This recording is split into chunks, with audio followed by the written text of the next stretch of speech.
Júlio César está prestes a conquistar um território que nenhum general romano sequer invadiu: a Gália.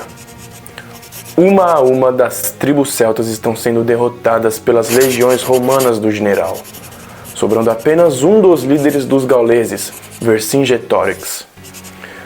Mensageiro, leve isso para Roma. Tira umas 100.000 xerox e distribui nas ruas. Mostra para todo mundo. Mas César, ainda não inventaram a impressora. Tá, então copia no caminho.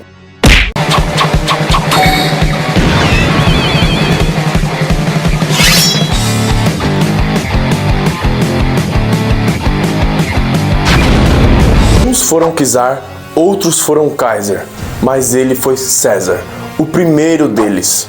Júlio César, o Senhor de Roma.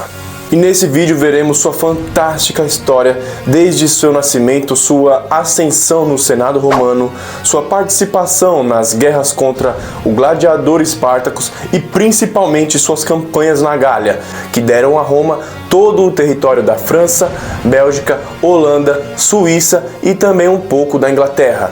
Eu sou Renato Generoso, seu contador de histórias favorito, e se você gosta, se você é amante de histórias da humanidade, assim como eu, você tem que estar inscrito nesse canal. Então já se inscreve aí que além de não perder os próximos vídeos, você me ajuda bastante. E hoje, nesse novo modelo com animações, espero que vocês gostem. E agora fiquem com a épica vida de Júlio César, a ascensão e queda de um titã.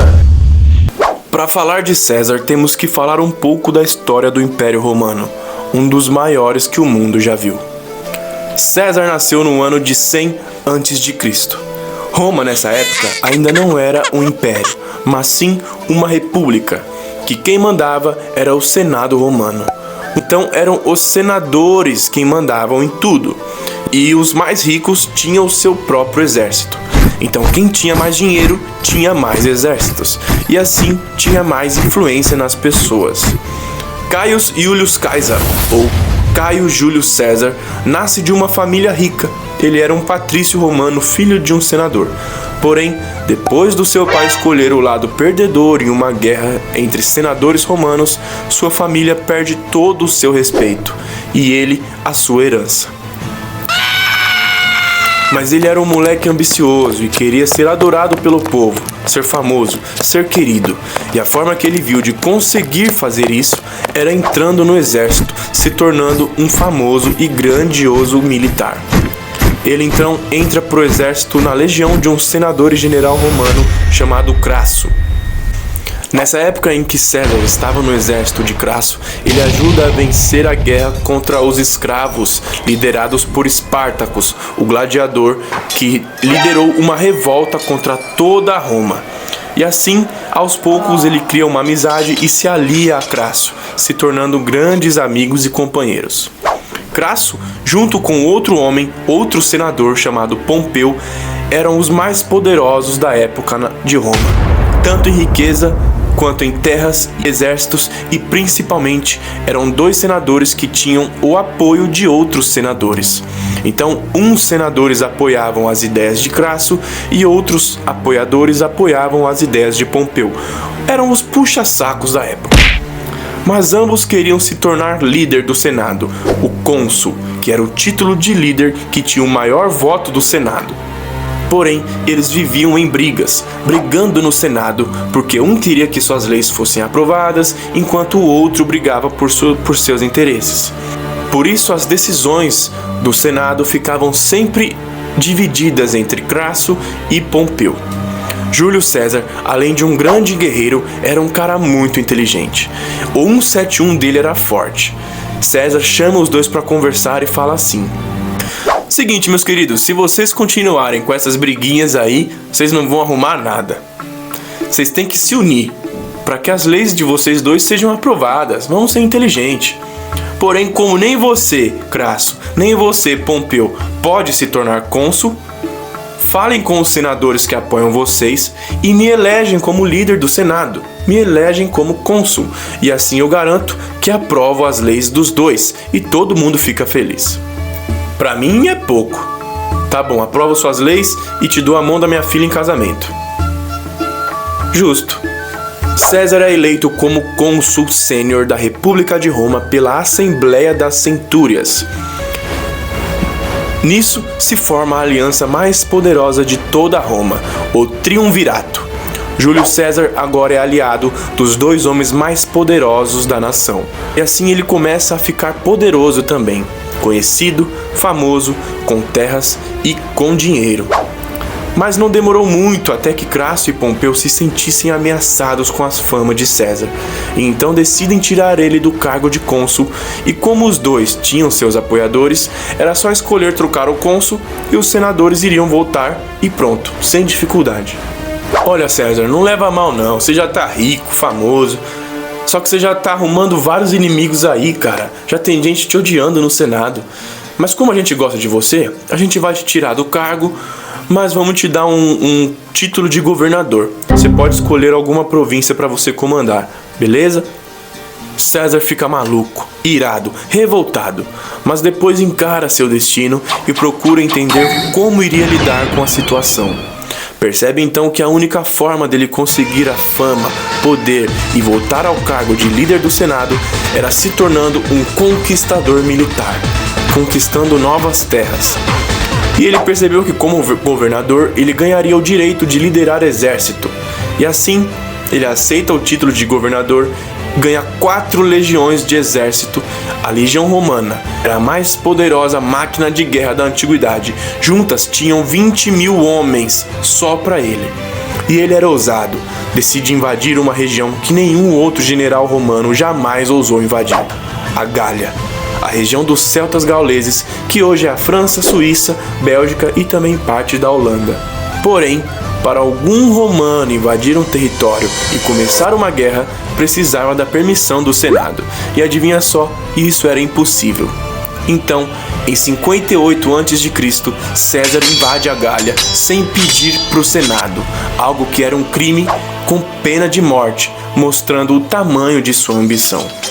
Nessa época da humanidade, a Europa não tinha os seus reinos, não eram as nações que são hoje. A Europa toda, com exceção da região da Itália, que é o Império Romano, era formada por tribos celtas e tribos germânicas na Alemanha. As tribos celtas viviam nas regiões de Portugal, Espanha, França e Inglaterra. O restante eram as tribos germânicas e lá no leste europeu, os eslavos.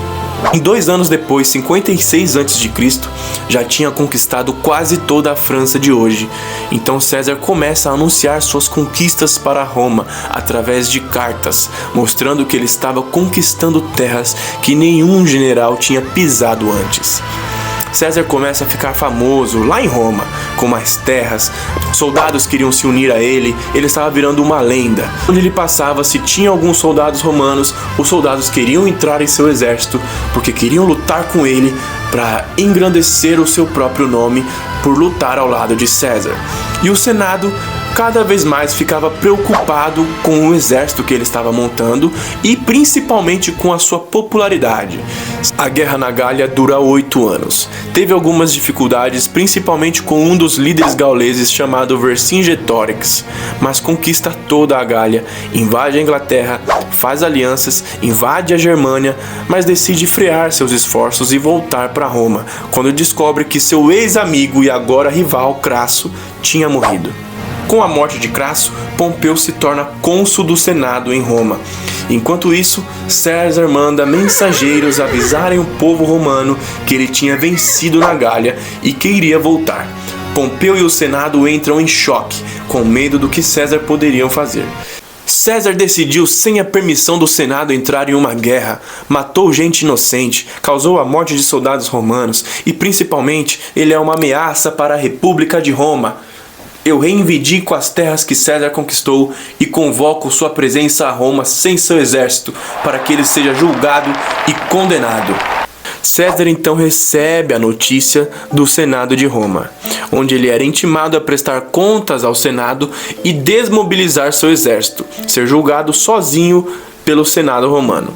Era muito inteligente e percebe que quando chegasse em Roma, sem a proteção de seu exército, com certeza seria assassinado. Então, César é ousado, não queria jogar fora tudo que ele conquistou. Ele então decide ir para Roma, sim, porém quebrando uma das maiores leis romanas, que proibia qualquer exército romano de marchar pela cidade para evitar guerras entre os senadores. E então, com a sua legião mais fiel, ele cruza o rio Rubicão no norte da Itália e marcham para Roma, para derrotar Pompeu, o Senado e quem mais se opusesse contra ele. Ele estava oficialmente invadindo Roma e tomando o poder para si. Pompeu e os senadores fogem para a Grécia. César vai atrás. Pompeu apanha de César, foge para o Egito. César vai atrás. César captura um monte de soldados de Pompeu e faz uma coisa óbvia para os dias de hoje, porém algo que não acontecia naquela época. Ao invés de matar os soldados de Pompeu, ele fala assim para os caras: "Ei, vocês são cidadãos romanos. Lutem ao meu lado, esqueçam esse tal de Pompeu. E se a gente não quiser? Se vocês não quiserem, vão ficar igual aqueles caras ali. Viva Júlio César, o conquistador da Gália!" César continua no rastro de Pompeu e vai até o Egito atrás dele. Quando chega lá, Pompeu tinha sido assassinado pelo faraó do Egito. Entregam a cabeça dele para César e o faraó Ptolomeu, que era um menino de 14 anos, estava em briga com sua irmã Cleópatra e pede a ajuda de César. Porém, César decide ajudar a irmã dele, Cleópatra. Eles vencem Ptolomeu, ele deixa Cleópatra como rainha do Egito, vira amante dela, tem noites de amor e tem até um filho com ela. Mas ele ainda não sabe e volta para Roma finalmente para colher os frutos do seu trabalho. Nesse tempo em que César estava perseguindo Pompeu, o Senado fugiu de Roma e Roma não tinha um governo. Os romanos então entram em desespero, pessoas se matando, caos, fome, brigas, revoltas, até que o homem chega.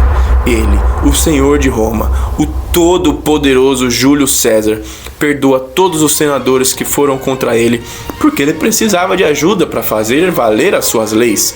Ele se autoproclama ditador romano e depois de 500 anos, Roma estava sob o comando de um único homem, sem autoridade do Senado.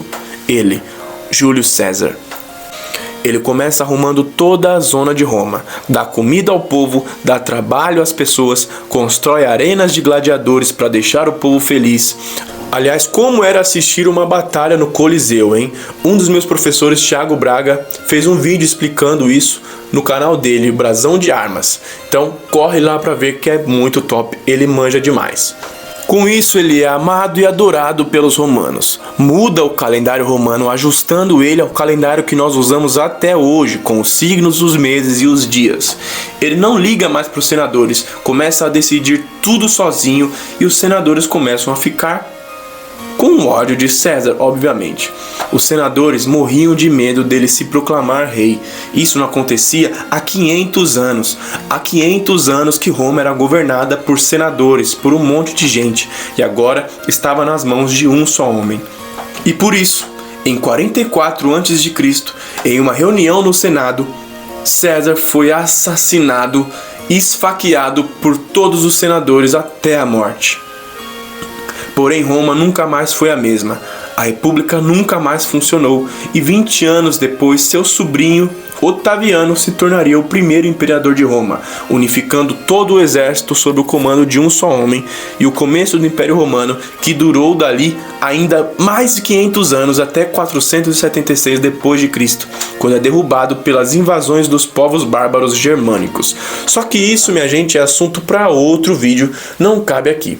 A história do Império Romano, a história de Roma mesmo, reino, república e império, fica para outro vídeo, assim como Aníbal, o pesadelo de Roma, as invasões bárbaras, pra gente ver a maior derrota sofrida pelo Império Romano, enfim, muita coisa aí pra gente ver. O vídeo de hoje fica por aqui, espero que vocês tenham entendido, e é isso. Comentem aí o que vocês acharam dessas animações, diz pra mim qual o assunto você quer ver por aqui que eu faço, tá certo? Um grande abraço a todos vocês, se inscrevam no canal se você não é inscrito, tudo de melhor sempre, valeu, falou, até o próximo vídeo, até semana que vem.